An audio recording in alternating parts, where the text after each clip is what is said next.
Let me tell you something about attraction that most people spend their entire lives not understanding.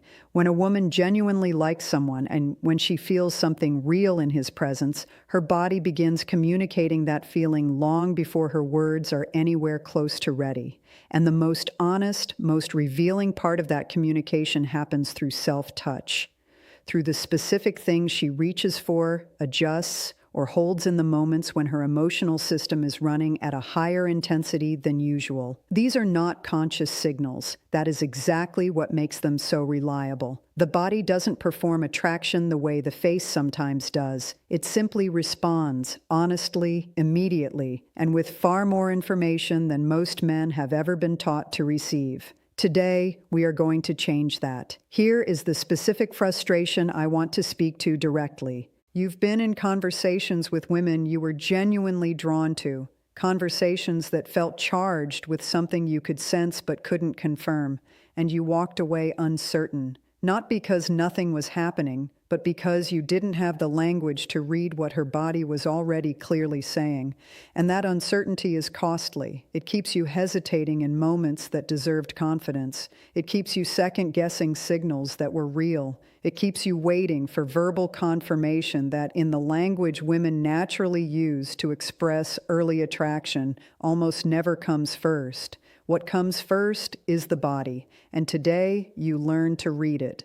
Before the specific signals, you need the foundation, because understanding why this works makes everything else land differently. The human nervous system responds to heightened emotional states, excitement, attraction, mild anxiety, through a documented phenomenon called self-soothing behavior. When internal arousal rises above a comfortable baseline, the body instinctively reaches for physical self-contact as a regulatory mechanism. It is the nervous system managing intensity through touch. This response is largely automatic. It bypasses the social performance layer that manages facial expressions and verbal communication, which means that when you observe it, when you see her reaching for a specific part of herself during an interaction with you, you are seeing something that her conscious mind did not approve or construct. You are seeing her actual emotional state, unfiltered. The collarbone and the area just below the throat represent some of the most vulnerable physical territory on the human body, and self-touch in this area during conversation carries significant psychological meaning. When a woman brings her fingers to her collarbone, traces along it lightly, or rests her hand near her chest while talking to you, her nervous system is responding to emotional exposure.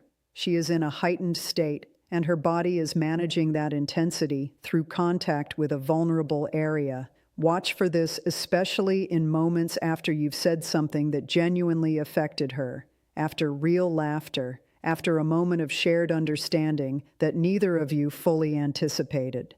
Her hand moving to that area in those moments is her body marking where the feeling landed. Hair touching during interaction with someone she's attracted to is one of the most extensively documented self-touch signals in nonverbal communication research, and for good reason. When a woman runs her fingers through her hair, tucks it behind her ear, or adjusts it in any conscious way while in conversation with you, she is in presentation mode. Her body has become aware of how it appears to a specific person. She is, without consciously deciding to, making herself more visually present. The key distinction is specificity. She may adjust her hair habitually throughout a day. The signal worth noting is when it happens during or immediately after a moment of genuine connection or emotional intensity with you, because that timing is the tell. When a woman touches her lips, bringing her finger briefly to the corner of her mouth, pressing her lips together with conscious awareness, or drawing attention to her mouth in any self-directed way, she is experiencing heightened conscious awareness of her own face in your presence. This gesture is associated in somatic psychology with both attraction and focused internal processing. Her attention has turned inward, to how she is being received, to what she is feeling, to the specific quality of what is happening between the two of you. It is a signal of genuine engagement, of being genuinely moved by the interaction in a way that her body is working to process. In the nonverbal communication research of Albert Mehrabian and others studying open versus closed body postures, the inner wrist represents one of the most significant vulnerability exposure points in human physical communication. When a woman turns her wrists toward you, exposes the inner forearm during conversation, rests her hand with the inner wrist visible rather than turned away, her body is communicating openness and safety. She is physically opening towards you in the most literal sense. Watch also for when she touches her own inner wrist or forearm during conversation.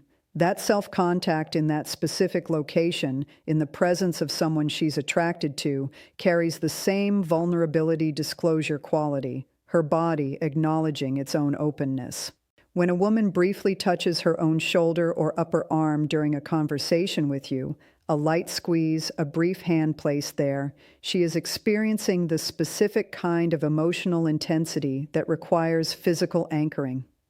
This gesture is the body's equivalent of steadying itself. She is feeling something significant enough that her nervous system reached for contact to stay regulated, not because the feeling is uncomfortable, but because it is large. Strong positive emotion produces the same regulatory need as strong negative emotion. The self-hug quality of touching one's own arm in a moment of genuine connection is the body holding itself through an experience that is more than it knows what to do with quietly. When a woman covers part of her face with her hand, hiding a genuine smile, pressing her fingers to her cheek, briefly covering her mouth during real laughter, she is doing something deeply revealing. She is managing delight that feels too unguarded to fully show. The face cover in moments of genuine laughter or warmth is the body's attempt to moderate an expression that feels too open, too vulnerable, too visibly affected for the level of exposure she's currently comfortable with. It is essentially joy that surprised her, feeling that arrived larger than anticipated, being the person who causes that response, who creates an emotional experience large enough that she has to cover her face to contain it, is one of the clearest possible signs that something real is happening between you. Here is what I want you to walk away understanding from today. Reading these signals is not about gaining an advantage. It is about becoming present enough, emotionally literate enough, to actually receive what another person is communicating when their words aren't ready yet. She is speaking to you in the oldest language available, in the language her body uses when something real is happening that her voice hasn't caught up to.